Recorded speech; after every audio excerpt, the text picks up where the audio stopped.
Bem-vindo à aula de anotações, também conhecidas como Annotations Java. Os códigos-fontes vêm acompanhados de documentação dentro dos comentários. Você aprendeu na aula passada como gerar uma documentação do seu sistema a partir dos comentários que você incluiu em cada uma das classes. Várias empresas possuem um cabeçalho padrão para todas as classes que ela gera. Esses cabeçalhos trazem informações sobre o nome do projeto, nome do cliente, nome do programador que criou a classe, a data de criação, data de modificação, número de revisão daquela classe e assim por diante. Algumas dessas informações são usadas para processamento automático dentro de um projeto real, utilizando ferramentas de integração contínua, instalação e testes de software. Então, para apresentar o uso das anotações, vamos criar uma classe chamada anotação.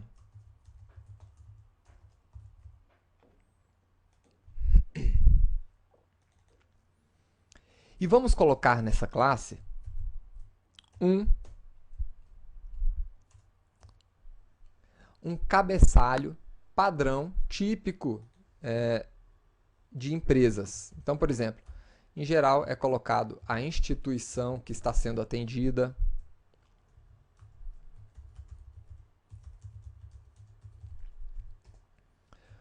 o nome do projeto,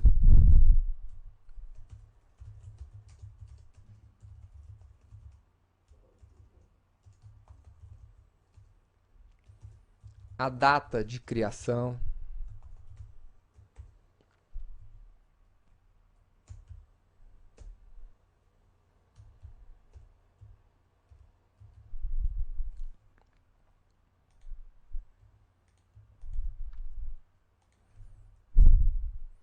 quem que criou aquela classe,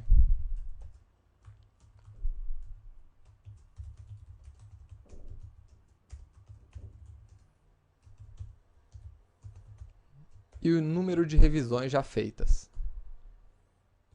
Pronto, esse é um exemplo típico de cabeçalho de classes. Agora, como você pode ver, esse aqui é um modelo tradicional de documentação, né? Se a gente colocar aqui ainda mais um asterisco, vamos ter um comentário de documentação. O problema é que esse tipo de comentário ele gera uma série de dificuldades para ferramentas de processamento automático. Uma maneira mais inteligente de documentar dados que serão processados automaticamente é usando anotações. Tá? As anotações elas apresentam a informação de uma forma padronizada e estruturada, que é mais acessível ao processamento automático por ferramentas. Então, se você quisesse, por exemplo, representar esse cabeçalho através de uma anotação, nós poderíamos criar aqui uma outra classe, que eu vou chamar aqui de cabeçalho. Na verdade, não é uma classe, é uma anotação. Então, você vem aqui na opção Annotation e vamos informar o nome aqui, cabeçalho.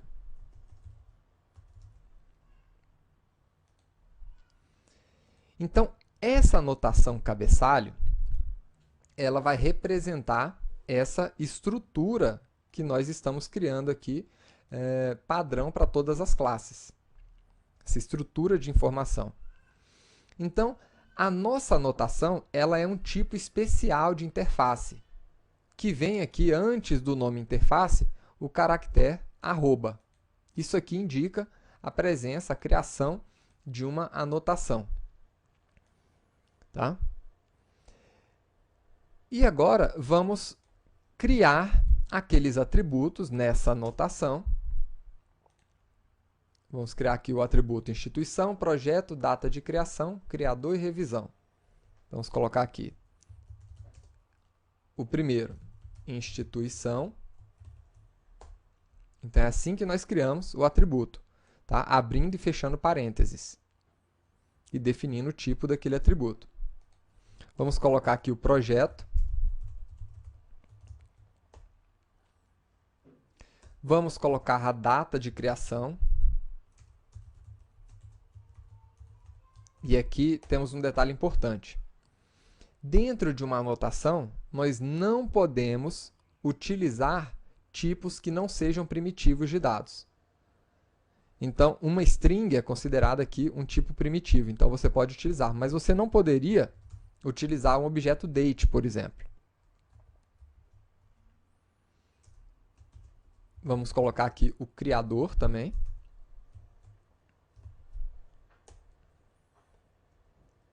E o número de revisão. Agora, uma coisa interessante. Em geral, a revisão, né, pode começar sempre com o número 1. Então, você poderia definir um valor default, um valor padrão de inicialização daquele atributo. Então, aqui nós acabamos de criar uma anotação que pode ser utilizada para substituir essa estrutura nem um pouco útil para ferramentas de processamento automático. E como é que eu utilizo a minha anotação aqui dentro da nossa classe anotação? Simples. A nossa anotação, ela vai ser chamada com o caractere arroba, nome da anotação, que no nosso caso é cabeçalho. E aqui dentro, nós vamos informar os valores de cada um daqueles atributos. Então, eu vou colocar aqui o valor da instituição, que é igual a Universidade XTI. Utilizando vírgula, eu inicializo os outros atributos. Então, projeto, data de criação,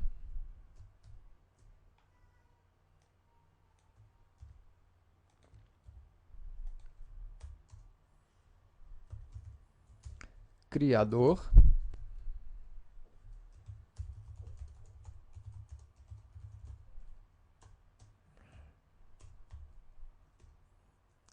e a revisão de número 2.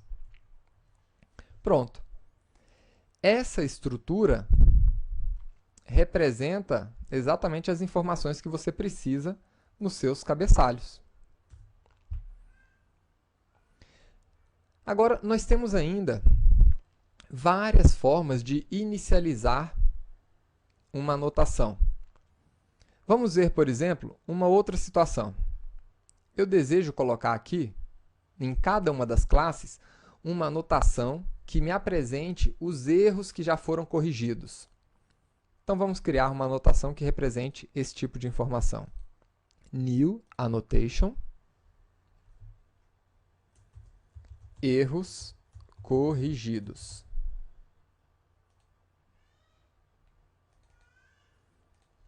O que é que eu preciso de informação nos meus erros corrigidos? Simplesmente um conjunto dos erros. Lembre-se que você não pode utilizar tipos que não sejam primitivos. Então, nada de array list aqui. Tá? Vamos utilizar um array de strings. Agora, nós podemos demonstrar os vários tipos de inicialização possíveis. Tá? Então, por exemplo, como é que eu inicializaria essa anotação aqui? Arroba erros corrigidos. Perfeito. Agora, aqui dentro, nós vamos ter erros corrigidos. Perfeito. Agora, aqui dentro, nós vamos ter que inicializar o nosso atributo de erros. E como ele é um array de strings, então eu posso criar aqui um array dessas strings. Então, eu tenho o erro 0001 e o erro 0002. Essa é uma maneira. Agora, se o seu array possuir apenas um elemento, então você pode usar um atalho. Você poderia suprimir aqui essas chaves e colocar apenas dessa maneira, sem nenhum problema. Tá? Agora, imagine que a sua anotação tenha apenas um campo. Então, ela tem o campo erros aqui. Você pode transformar esse campo erros em um campo value, por exemplo. Se você fizer isso, então você não precisa nem colocar o nome do campo. Você poderia colocar direto dessa forma aqui. Então, aqui nós temos várias maneiras de inicializar a nossa anotação, né? Inclusive se ela tiver um objeto do tipo array ali dentro. Agora, você ainda pode restringir a aplicação de uma anotação em alguns tipos de elementos específicos. Tá? Então, por exemplo, essa anotação de cabeçalho, deixa eu voltar aqui para o original, isso. Essa anotação de cabeçalho, ela deve ser aplicada apenas a classes. Agora, essa anotação de erros, ela pode ser aplicada a classes e a métodos, por exemplo. Então, eu quero restringir o uso desse tipo de anotação somente para classes. Como é que a gente faz? Então, lá na nossa anotação, cabeçalho, eu posso definir aqui em cima uma outra anotação, target, informando que o único elemento que pode receber essa anotação de cabeçalho é o elemento type, tá? Que faz referência a uma classe. Aí está. Agora, a nossa anotação erros corrigidos, ela pode ser aplicada tanto a classes como a métodos. Então, vamos colocar aqui element type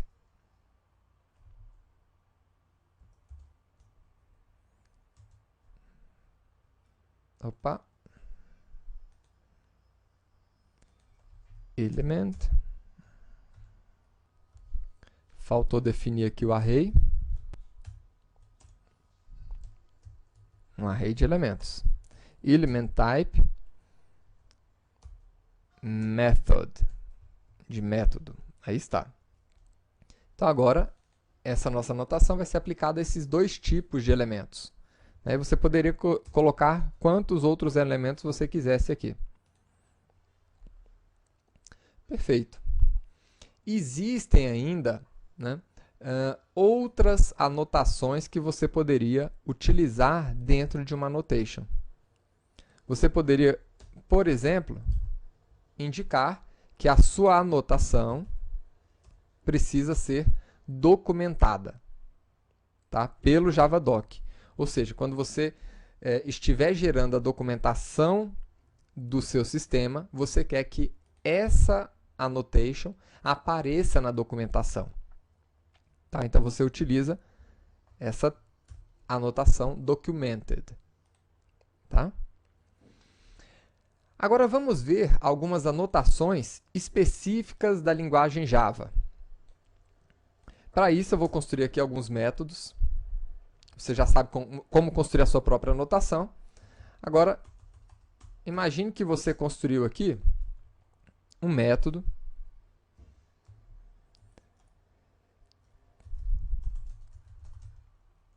public void anotar. E esse método, ele não deve mais ser utilizado.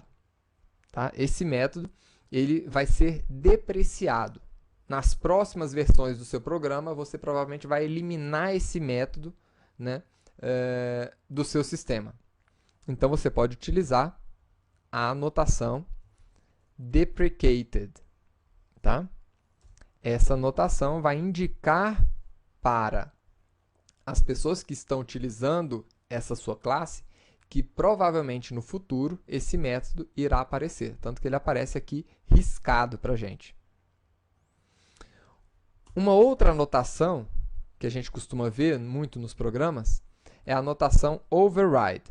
Então, por exemplo, nós temos em toda classe, ela estende a classe object.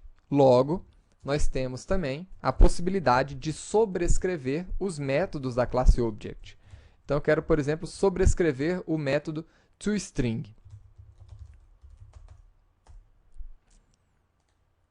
Quando você sobrescreve um método de uma classe Py, né, você, em geral, utiliza a anotação override, que informa exatamente isso, né, que você sobrescreveu um dos métodos da classe Py dessa sua classe.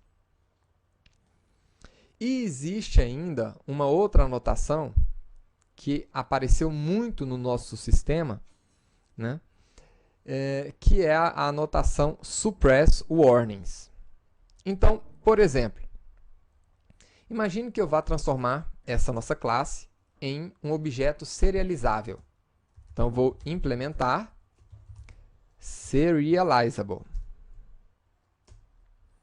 Agora, a implementação dessa interface serializable exige que a gente adicione um número serial a essa classe. Mas eu não quero adicionar esse número serial. Eu quero que seja ignorada, né,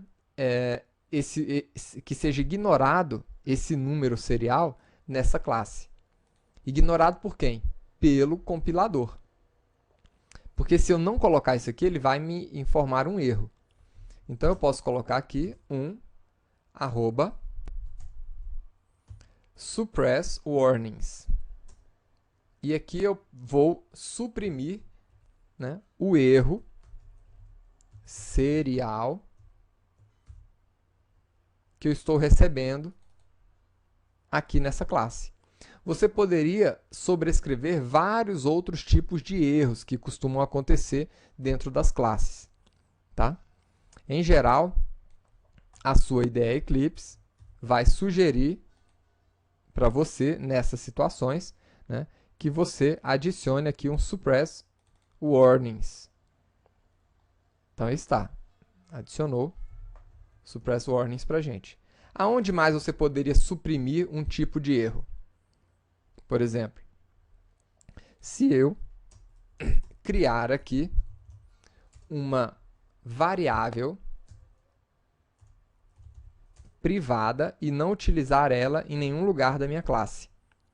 Então, isso aqui gera um erro, né, falando que essa variável não está sendo utilizada, e a gente poderia também, né, adicionar um suppress warning para informar que que a gente sabe que essa variável não está sendo utilizada. Eu posso colocar isso tanto na minha variável direto, né, como poderia colocar, inclusive, ali na classe. Tá? Então, a gente poderia ver aqui o uso disso, inclusive nos métodos também. Então, está aqui. Você pode utilizar dessas várias maneiras.